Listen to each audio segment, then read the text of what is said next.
Good evening, folks. So I got to get to bed because I'm back in hardware hell for one day tomorrow, and then I'm off Sunday and Monday. But let's talk about some stuff, okay? Like right now, let's see where we are, if we can figure out where we are in the game, because I really do think that the last time I looked, it wasn't good. It was not good. What was going on with the Aces and the. Oh, I don't know. It's closer now. This is what happened the other night. Um, Fourth quarter, 7 minutes and 56 seconds left. The Aces 76, the Mercury 70. So this would be the end of the road if the Mercury lose this game. So we'll see what happens. We'll see what happens. Maybe we'll know um, before the end of this video. So let's talk about what we know. So there is an article out there in Athlon Sports, and I'm going to put it in here, that seems to confirm that Caitlin Clark will be playing in the qualifying round of Team USA for the FIBA Cup. So, no, she won't be playing in the actual competition, but she will be playing, and I believe it's March, for the qualifying rounds. The United States is already in, okay? So they're playing in the qualifying round to play, but their spot is already secured in the actual tournament. So it looks like the USA team will be facing New Zealand, Puerto Rico, Senegal, Italy, and Spain. And the article seems to believe that Caitlin Clark will be on that team. So that's exciting. Okay. I will definitely be watching as many of those as I can possibly watch. And that's good news. Now, she did say that she was going to take a week off, and then she was going to continue her regimen of rehabbing until she feels comfortable that she can trust her body. You remember she said all of that in her exit interview. But I assure you that Caitlin Clark will be 100% when she comes back on the floor for the Indiana Fever in May of 2026. So that Team USA stuff, she said she had to get prepared for that, and I believe that's what she'll be doing. Will she find some other place to play 5-on-5? I am sure we will know. She said what her plans would be more clear by the end of October. I think she's earned that, okay? Um, Other rumors out there, all over the place. This new league called Project B. There's an article on this. I'll put this into. I'm not going to spend a ton of time on this. It is a 5-on-5 league. Some NBA stars involved in the investment portion of it. I believe someone associated with LeBron James is involved in this. There's both a men's side and a women's side. They will play in games in Asia, Europe, and Latin America. So it's an international flavor kind of thing. Rumors out there that they're going to offer Caitlin Clark $50 million. But Caitlin Clark, this still isn't this isn't, they say they're going to play in 2026. All right, but they're still in the process of raising money. So let me explain to you what this all is. Same thing with Unrivaled, same thing with Project B, same thing with, whatever Ice Cube was putting together. This is all because of the explosion in the popularity of women's sports, okay? It has finally reached that magic point where everybody wants in on it, and it's called making money, okay? The players play in the offseason to make money. People invest in it to make money. This is a business. These are business decisions. And Caitlin Clark is certainly everybody's golden goose. Everybody wants a piece of Caitlin Clark. I don't think she goes with any of them, okay? And as I've said, if you want to play in the WNBA, at some point, there may very well be the caveat that if you get injured playing in any of these other competing leagues and you get an injury like an ACL, the WNBA doesn't have to pay if you miss the entire season. So that's part of all a part of making more money. We'll see how the CBA goes with that. So that's another rumor about Caitlin Clark making $50 million from Project B. I haven't confirmed that anywhere, okay? They do say they have secured the services of one WNBA star whose name will not be released to the public. That's what we know so far. So that is that. The other thing I found out there was a great interview with Sydney Colson. And, you know, she talks about a lot of stuff. She talks about her injury. And then she talked about getting to know Caitlin Clark and talked about encouraging Caitlin Clark to stay involved in what was going on the court because she is a team leader and she needs to lead even when she's unable to play. So I think that they developed a great relationship, frankly. And I think, you know, I mean, she really likes Caitlin Clark. And she said, I told Caitlin, you need to stay involved. They need your voice out there. And I think Caitlin Clark listened to Sydney Colson. And she also talks about Stephanie White, because the question was asked about how was Stephanie White able to make her team successful in spite of the fact that they were constantly bringing in hardship signees. And I had to smile when I listened to her response, because I remember what Caitlin Clark said about Lisa Bluter and her success at leading Iowa. And what Sydney Colson said was Stephanie White was able to bring in players and get them on the same page immediately. And see, that is what Caitlin Clark attributed Iowa's success to. Lisa Bluter had everybody in the clubhouse on the same page. And, you know, Sydney Colson is saying that's what Stephanie White's leadership was. So I have to laugh at all of the people who like to dump on Stephanie White, and yet I'm hearing the same thing from Sydney Colson about Stephanie White that I heard from Caitlin Clark about Lisa Bluter. So that was interesting. It was an interesting interview. I will put the interview in here so you guys can listen to it. And now,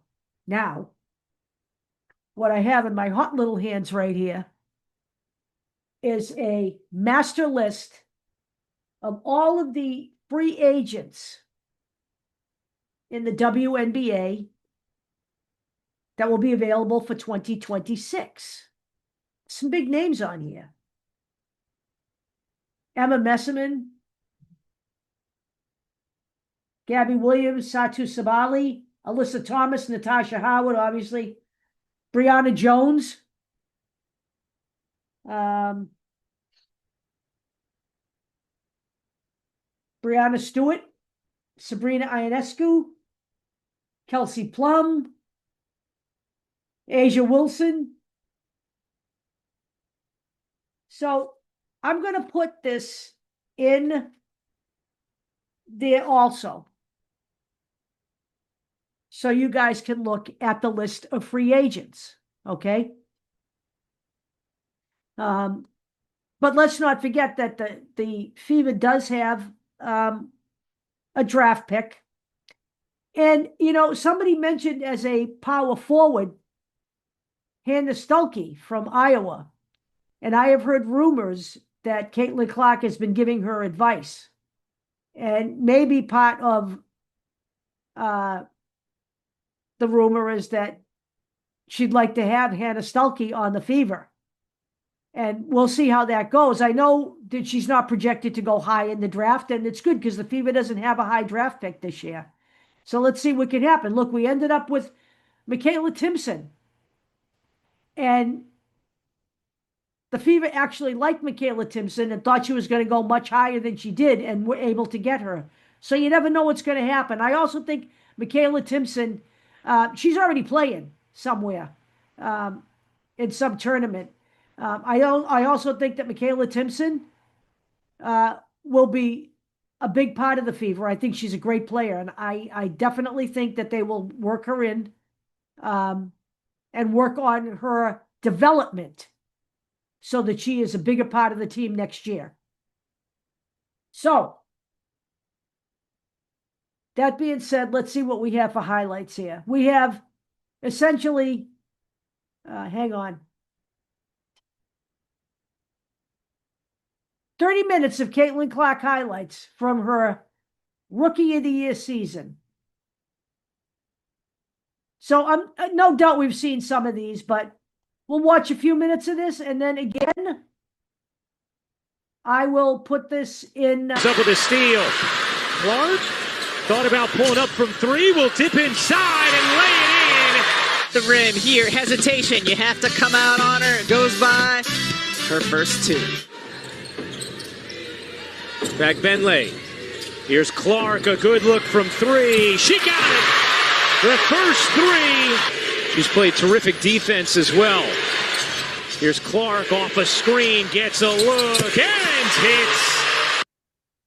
I mean, that's a great contest by Carrington. She goes over the screen. Probing, drags out Nelson Adota. Clark will fire and hit the three. Caitlin Clark with her third three. Caitlin Clark knows what to do with a big. When you got it big, what do you do if you're Caitlin Clark? You shoot on them. Just no space. Connecticut everywhere. Here's Clark with Banham guarding her. Clark gets bumped, will take, and hit from three. Clark up to 18 points. Caitlin Clark loves going left, loves the step back. That's what Krista Gerlich told me about you at Texas Tech. Oh! They wanted the offensive foul, not going to get it. The turnover ratio in her career last season. Clark gets away with a little push, fall away, buries it. She's really, really good and savvy with the basketball in her hands and going left. I would have loved to have seen Veronica Burton put the ball on the deck and attack the basket. Oh, what a slick pass! That was a pretty good team. That was pretty. It was What pretty made decent. that team so good, you two? Outside Clark again! What else she has in that arsenal and that toolkit to get past some of these great defenders that are sometimes going to be 6'3", 6'4". Oh, slick pass from Clark. Smith misses on the bank shot as the pace starts to pick up here from Indy. The hesitation, Clark gets to the rim. Small lineup I'm talking about with Caitlin Samuelson at the 4. Clark bounce pass it, Smith again. Clark over Horston, hits a three. Horston's got to come with hands up. You can't let Clark see the rim. He and Gainbridge down there might be worn out by the end of the year. She's hit a couple shots from the Gainbridge Fieldhouse logo. Here's Clark on the drive and the finish. Off the ball, typically she comes off a stagger on the weak side, but she comes off a pin down here, wide open. Bang! But Indiana's got to stop letting the ball get into the paint. They've got to keep it out. Clark, step back, hits a three. Job creating separation off the bounce. The hard drive, and then she puts it in reverse. The deceleration and the finish at the rim. Clark goes behind her back to get by Odyssey Sims. They called it on Howard, her second. If anything, I thought maybe Kalani Brown might have been whistled for something. Yeah, I didn't see that call at all. Caitlin Clark. Howard blocked by Boston. Here comes Caitlin. Get it! Count it for Clark. I'm not quite sure who is benefiting. I guess you have to say the Wings right now because they're up. Clark turned the corner after a rough start. Clark, a little bit of daylight. This is that inbounds play. Caitlin to Aaliyah Boston. And Aaliyah Boston sets a great screen. It's a slight flare, but just enough space. Nice. Boy, Enrique gave it to McCowan, who couldn't finish. Behind the back again for Clark. Give her another assist. Clark off the switch, found Smith, who laid it in. That is now 13 assists after 3 quarters. Okay, Beautiful. Another really well-executed play. Mystics have opened up 0-4 from the floor. Clark, good feed inside. It's Samuelson. Team 5 run here for the Mystics after the Fever rattle off the first 5. Clark trying to answer, and does with a 3. Ariel Atkins had possession. Clark the switch on to Dolson, steps back and buries a triple. Samuelson, nice pass there to Clark. Clark behind the back. Oh, it's Smith with the finish. Indiana has numbers here. Clark looks to take advantage. Clark launches and hits a 3. Push. Everyone runs. You run hard. Look at all that space. 3 minutes left to play in this one, and the hill is steep. 12 points, but the Fever looking to erase. Here's Clark, catch and shoot. Hits a 3.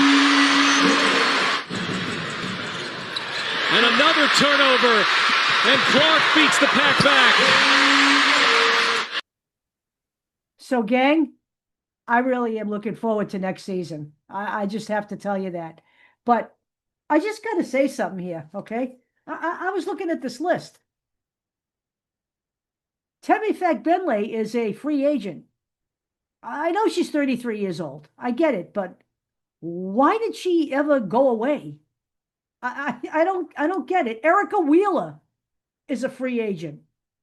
Nalissa Smith is a free agent. Katie Lou Samuelson is a free agent. Sophie Cunningham is a free agent. She's got to come back, okay?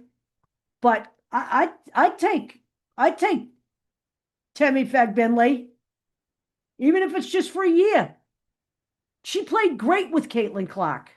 And I honestly don't know where some of these players went. But be that as it may, those aren't my decisions. So again, in the description of this video, you'll have a lot of stuff to look at. Okay, I'm going to put it all in there for you to see, including this nice, a link to this nice big fat free agent list. Okay. And it'll give you an idea of what's out there.